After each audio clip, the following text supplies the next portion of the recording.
Аллах тағала кімге мал мүлік берген болса, кімнің үйіндегі қаражатында бір қойдың құны тұратындай ақшасы артық бір ақшасы болса, 50 мың болса, әрбір мұсылман сол құрбандықты осы құрбан айтта Раббысына жақындау ниетімен шалуы керек. Яғни бұл жерде біз тәрбиелік мақсатта айтудамыз. Бұл жерде біз жаңағындай осындай адамға парыз емес деген нәрсе емес. Кімнің шамасы жетеді, ол Аллаға белгілі. Кімнің бір қойды сатып алып құрбандыққа шалуға шамасы жетеді, ол Аллах тағалаға белгілі. Өйткені Аллах тағалаға жақындау ниетінде мұсылман тек қана маған парыз болса ғана істеймін, парыз болмаса істемеймін дегендей мінез танытпайды. Ол Аллаға жақындау үшін. Өйткені біз осындай ауру сырқаудың кезінде қазір бір емес бірнеше қойдың ақшасын дәрілерімізге кетіп қалып отыр. Яғни бәрібір шығып жатыр сол ақшалар, одан да үлкен көлемде. Сондықтан бұл жерде мұсылман аямауға тырысу керек. Кімде-кімнің тіршілік қажеттіліктерінен артылып тұрған 50 мың теңгесі болса, бір қойды өзінің отбасының атынан шалғаны, Аллаға қарай жақындауы өте ұнамды іс.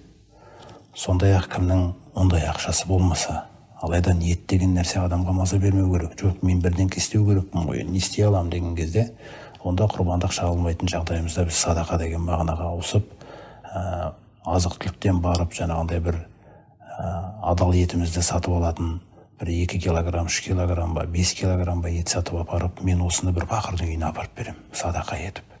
Ет сатып алмайтын болсам, мен мысалы онда тауықтың етін апарайын. Әйтеуір қалмау керек адам. Бір нәрсе істеу керек. Бір нәрселерді жұмсалуға тырысу керек. Ірі қара шалам деген ірі қара шалу керек. Оған шамасы жетпеген бір қой шалса, қой шалылмаған адам, мен садақа мағынасын ауысайын деп бір ет сатып апарып, пақырлардың үйіне қарай апарып қуаныш сыйлау керек. Қойдың етін алмаған адам тауықтың етін апарып берсе, оны апара алмаған адам оны апарып берсе, оны істей алмаған адам мен біреудің дәрісіне көмектесейін, өйткені дәрі деген нәрсе де өте маңызды болып тұр қазір.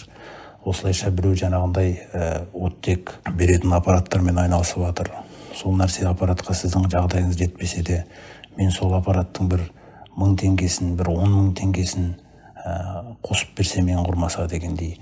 Әйтеуір осы құрбан айт күні құрбандық шалатындар, құрбандық шалумен, тағы да басқа шамасы келетін амалдармен, басқалар әлеуметтік жағдайда сіз бір үйіне барып, бір нәрсе беріп, көмектеспеген адам қалмау керек.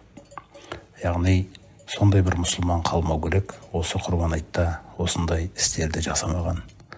Иншалла, осының барлығы Аллах тағалаға жақындау ниетімізді білдіреді. Аллах тағаланың разылығына қол жеткізу, сондай-ақ басымызға жүріп жатқан нәрселерді Аллах тағаланың сейілтіп, алып кетіп, рахмына ауыстыруы дегендей мағыналар. Күллі нәрсе осындай уайыммен, сыйынумен, дұғамен, амалмен, осындай нәрселер арқылы біз Аллах тағалаға өзімізге қарай рахымын, жақсылығын, берекелерін шақыра аламыз. Өйткені кімде-кім кімде-кім мен бұйырмасам да бір жақсылықтарды өз еркімен істеуге тырысып жатқан болса, расымен де Аллах тағала оның шүкірлігін бағалаушы, оның ниетін білуші, және сол іздеп тілеп жатқан нәрсесін соған беруші деген мағынадағы аяттар бар.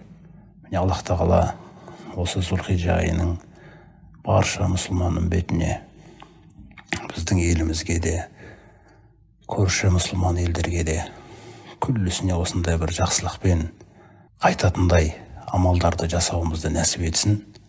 Аллах тағала біз ойлағаннан да жақсы нәрселерді нәсіп етсін біздерге.